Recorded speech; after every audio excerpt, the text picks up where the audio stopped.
পটুয়াখালীর কলাপাড়ায় ঘূর্ণিঝড় রিমালে সম্পূর্ণ ক্ষতিগ্রস্ত ঘরবাড়ি পুনর্নির্মাণ ও মেরামতের জন্য প্রধানমন্ত্রীর ত্রাণ ও কল্যাণ তহবিল হতে উপজেলা ওয়ারি প্রদত্ত সহায়তা বিতরণের সঠিক উপকারভোগী বাছাই সংক্রান্ত প্রস্তুতিমূলক সভা অনুষ্ঠিত হয়েছে।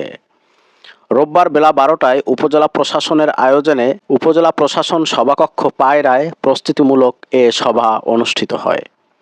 এতে সংশ্লিষ্ট এলাকার পৌর মেয়র ও ইউনিয়ন চেয়ারম্যানদের মাধ্যমে ওয়ার্ড ভিত্তিক 668 জন ক্ষতিগ্রস্তের বাছাই করে জনপ্রতি 1 বান ঢেউ টিন ও 5,000 টাকা প্রদান করা হবে। অনুষ্ঠানে উপজেলা নির্বাহী অফিসার রবিউল ইসলামের সভাপতিত্বে প্রধান অতিথি হিসেবে বক্তব্য রাখেন উপজেলা পরিষদ চেয়ারম্যান বীর মুক্তিযোদ্ধা আব্দুল মোতালেব তালুকদার। বিশেষ অতিথির বক্তব্য রাখেন পৌর মেয়র বিপুল চন্দ্র হাওলাদার, উপজেলা ভাইস চেয়ারম্যান অধ্যাপক ইউসুফ আলী, প্রেস ক্লাব সভাপতি হুমায়ুন কবির। এ সময় বিভিন্ন ইউনিয়নের চেয়ারম্যান, ইউপি সদস্য ও গণমাধ্যম কর্মীরা উপস্থিত ছিলেন।